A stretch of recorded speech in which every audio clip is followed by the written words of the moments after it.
नमस्कार, मैं हूं योग शिक्षक सुनील भारद्वाज और आज का जो हमारा विषय है वो उन सभी योग साधकों के लिए रहेगा जो योग के लिए नए हैं। क्योंकि मेरे पास बहुत सारे फ़ोन आए हैं, मैसेजेस आए हैं, कमेंट भी आए हैं कि हम जब योग की शुरुआत करें तो हमें किन किन सिद्धांतों का पालन करना चाहिए। खासकर जब हम योग का अभ्यास कर रहे हैं तो हमें खाने का नहीं पता होता कि हमें क्या खाना चाहिए, किस समय खाएं, पहले खाएं कि हम बाद में खाएं, हम स्नान कितने टाइम के बाद करें, वस्त्र हम किस प्रकार के पहने, जब हम योग का अभ्यास करें तो हमारा जो मुख है वो किस दिशा में होना चाहिए। तो ऐसे बहुत सारे क्वेश्चन आपके मन में होंगे, तो उन सभी का जवाब आपको इस वीडियो के माध्यम से मिलने वाला है कि योग के लिए क्या सिद्धांत होने चाहिए। तो वीडियो की शुरुआत करने से पहले अगर आप चैनल को पहली बार देख रहे हैं तो चैनल के साथ जुड़े, चैनल को सब्सक्राइब करें। अगर आप पहले से जुड़े हुए हैं तो बेल आइकन को प्रेस कर दें ताकि नोटिफिकेशन आपके पास सबसे पहले पहुँचे। तो चलिए हम आज का अभ्यास शुरू करते हैं कि योगिक प्रिंसिपल क्या क्या होते हैं, योग के जो सिद्धांत होते हैं। उन सिद्धांतों में मैं सबसे पहले बात करूंगा आहार की, कि जब आप योग का अभ्यास करना शुरू करते हैं तो आपको किस प्रकार का भोजन करना चाहिए। तो यहाँ भोजन की बात दो तरह से होती है, एक तो आप क्या खाएं और दूसरा किस समय खाएं। तो पहले हम बात करते हैं कि आपको किस समय खाना चाहिए। जब भी आप योग का अभ्यास करें आपका पेट खाली होना चाहिए। जैसे आप मॉर्निंग में आप अभ्यास करते हैं तो मॉर्निंग में जब भी आप अभ्यास करें तो हमारा पेट ऑलरेडी खाली होता है। तो अभ्यास कंप्लीट करने के 30 मिनट्स के बाद में आप खाना खा सकते हैं।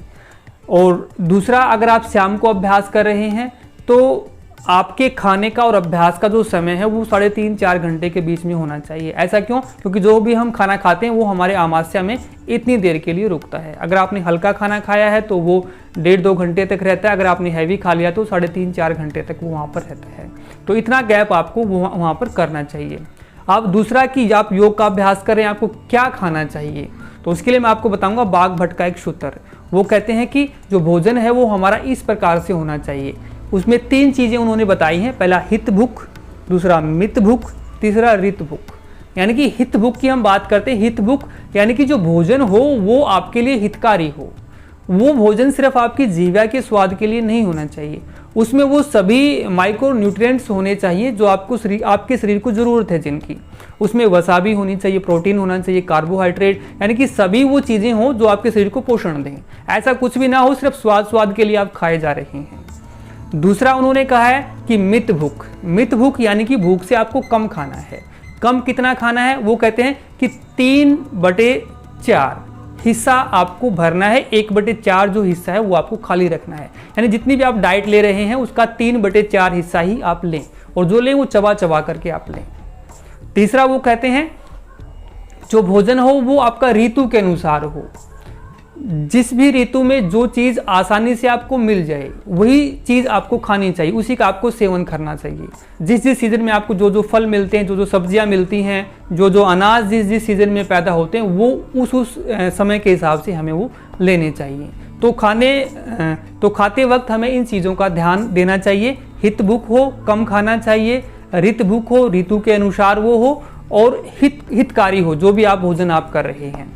इसके अलावा जो आपका भोजन हो वो सुपाच्य होना चाहिए, जल्दी से आपका वो हजम हो जाए। सुमधुर होना चाहिए, वो आपका मिठास उसमें होना चाहिए। मिठास का मतलब यहाँ पर मैं चीनी से बात नहीं करता हूँ। भोजन का जो नेचुरली जो मिठास होता है वो उसके अंदर होना चाहिए। वो आपका सुस्निग्ध होना चाहिए, उसमें चिकनाहट भी आपकी होनी चाहिए। वो आपका रूखा सूखा नहीं होना चाहिए। इसके अलावा आपको क्या नहीं खाना चाहिए? जैसे ज़्यादा तीखा है, ज़्यादा खट्टा है, ज़्यादा मीठी चीज़ें हैं, ज़्यादा कड़वी चीज़ें हैं, वो नहीं खाना चाहिए। यानी कि जो भोजन हो वह आपका समस्थिति में होना चाहिए। थोड़ी चीज़ें सारी होनी चाहिए उसके अंदर, लेकिन अति कहीं पर भी उसमें नहीं होनी चाहिए। तो इस प्रकार से ये हमने आहार की बात की, जो हमारे योग साधक हैं वो किस प्रकार का भोजन करें। दूसरी बात हम करते हैं स्नान की, कि स्नान आपको कब करना चाहिए। स्नान आप योग के अभ्यास के पहले भी कर सकते हैं और बाद में भी कर सकते हैं। अगर आपने पहले स्नान करके आप अभ्यास कर रहे हैं तो भी ठीक है, 5-10 मिनट का आप गैप रखें। अगर आपको स्नान बाद में करना है तो आप 30 से 35 मिनट का आप गैप रखें। या फिर आपके ने जो वर्कआउट किया है, आपने जो पसीना बहा है उसके ऊपर भी डिपेंड करता है। अब जैसे आपने अभ्यास कर लिया, ज़्यादा आपको पसीना नहीं आया है, शरीर आपका नॉर्मल स्थिति में है, तो आप 15 से 20 मिनट के बाद भी स्नान कर सकते हैं। अगर ज़्यादा वर्कआउट हुआ है, पसीना ज़्यादा है, तो नॉर्मल स्थिति में उसको आने में टाइम लग रहा है, तो आप 30 से 35 मिनट का टाइम भी ले सकते हैं। तो वो आपके वर्कआउट के ऊपर भी डिपेंड करता है। बस आप इसमें इतना ध्यान रखना कि आपका जब शरीर नॉर्मल हो जाए, समस्थिति में आ जाए, तभी आपको स्नान करना चाहिए। तीसरा हम बात करते हैं समय की, कि योग का जो अभ्यास है वो हमें किस समय करना चाहिए। तो योग के अभ्यास के लिए जो सबसे अच्छा जो समय होता है वो सुबह का समय होता है हमारा। सुबह का समय अच्छा क्यों होता है? क्योंकि एक तो आप रात भर रेस्ट करते हैं, आपका जो शरीर है वो बिल्कुल फ्रेश हो जाता है, उसमें एक नई ताजगी होती है उस समय। दूसरा, जो आपकी जो मन की चंचलता भी सुबह शांत होती है, वो ठहराव की स्थिति में होता है, पूरा रिलैक्स्ड होता है। दूसरा, आपका सुबह के टाइम पे जो पेट होता है वो बिल्कुल साफ होता है, आपने कुछ भी खाया नहीं 10-12 घंटे से। तो शरीर में चेंज लेके आने के लिए सबसे अच्छा जो समय होता है वो सुबह का है। उसके लिए 2 चीज़ें मैटर करती हैं। पहला, आपका पेट खाली होना चाहिए। दूसरा, आपकी जो शरीर की जो स्थिति है वो विश्रांत स्थिति होनी चाहिए, वो ठहराव की स्थिति होनी चाहिए। तो सबसे ज़्यादा शरीर में जो बदलाव होते हैं वो सुबह के अभ्यास के दौरान ही होते हैं। तो आपको योग का अभ्यास सुबह ही करना चाहिए। अगर सुबह किसी कारण से नहीं कर पाते तो आप शाम को भी कर सकते हैं। बस खाने का अपना ध्यान रखें, 3 से 4 घंटे का गैप उसके अंदर वो होना चाहिए।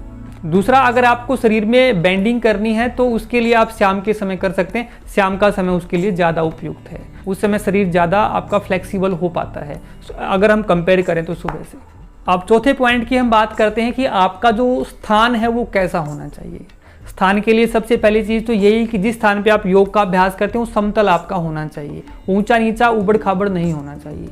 दूसरा, वो जो स्थान है आपका हवादार होना चाहिए। आप खुले में करें अच्छा है, अगर आप खुले में नहीं कर सकते तो आप रूम में करें, तो रूम में आपके वेंटिलेशन होना चाहिए, हवा अच्छे से उसमें आर पार होनी चाहिए।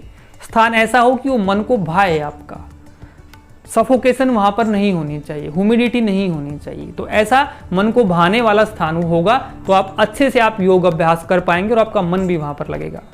अब 5वें पॉइंट की बात करते हैं कि जब भी आप योग का अभ्यास करें तो आपका श्वास प्रश्वास कैसा हो, उसका क्रम कैसा हो। तो उसमें सरल सा तरीका आप याद रखें कि जो श्वास का जो क्रम है वो सहज आपका होना चाहिए। श्वासों के प्रति आपकी सजगता होनी चाहिए वहाँ पे। ये नहीं कि आप अभ्यास कर रहे हैं, ध्यान आपका कहीं नहीं, आपके मन को अपने श्वासों पे आप लगा के रखेंगे, सजगता वहाँ बनाए रखेंगे। दूसरा, जो भी आप श्वास लें तो श्वास आपकी नाक से ही जानी चाहिए, मुंह आपका बंद रहना चाहिए अभ्यास के दौरान। और तीसरा पॉइंट, श्वास प्रश्वास में आप ध्यान रखेंगे कि हर आसन का अपना अलग श्वास प्रश्वास का क्रम होता है, तो आपको उस आसन के अकॉर्डिंग वो करना है। कोई भी आसन है जिसमें आप जमीन की तरफ जा रहे हैं, जमीन से ऊपर उठ रहे हैं, या आप साइड में बैंड हो रहे हैं, या आप रोटेशन वाला कोई अभ्यास कर रहे हैं, तो वहाँ पर उसका अपना अलग क्रम होता है। तो उसका आपको ध्यान देना होता है कि ये आसन किस क्रम का है, यहाँ श्वास प्रश्वास की गति आपकी कैसी होनी चाहिए। अब छठे पॉइंट की हम बात करते हैं कि अभ्यास के दौरान आपके वस्त्र कैसी होने चाहिए।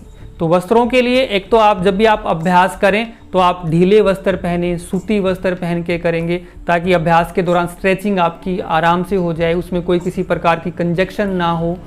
दूसरा, जब भी आप अभ्यास करें तो अपना नीचे आप दरी बिछा सकते हैं, आप कंबल लगा सकते हैं, या जो आजकल योग के मैट आते हैं तो योगा मैट लगा करके आप अभ्यास करें। ऐसा क्यों करना है? क्योंकि अभ्यास के दौरान जो शरीर में आपकी विद्युत पैदा होगी तो वो जमीन में ना चली जाएगी। अगर आप इस प्रकार से कंबल या दरी पे करेंगे तो वो जो आपकी जो विद्युत है वो आपके शरीर में ही रहेगी।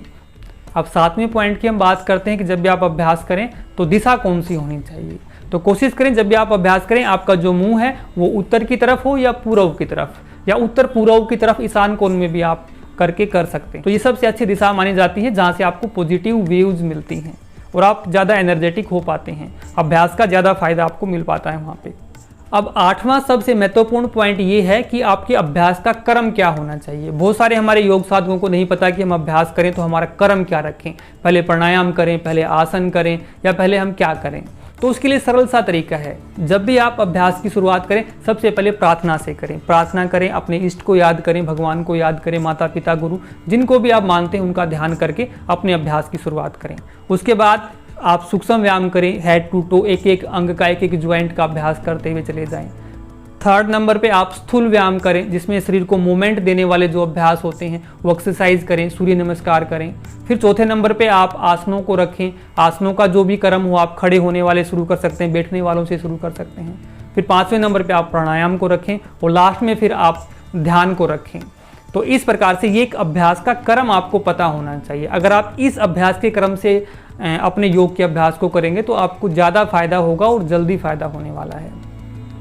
तो ये जो मैंने आपको अभी प्रिंसिपल बताए हैं योग के, इससे रिलेटेड अगर आपका कोई भी क्वेश्चन है तो आप कमेंट बॉक्स में कमेंट डाल के अपने क्वेश्चन को पूछ सकते हैं, या आपका कोई सुझाव है तो आप अपने सुझाव को भी दे सकते हैं। अगर आपको जानकारी अच्छी लगी है तो ज़्यादा से ज़्यादा इसको आप शेयर कीजिए, लाइक कीजिए।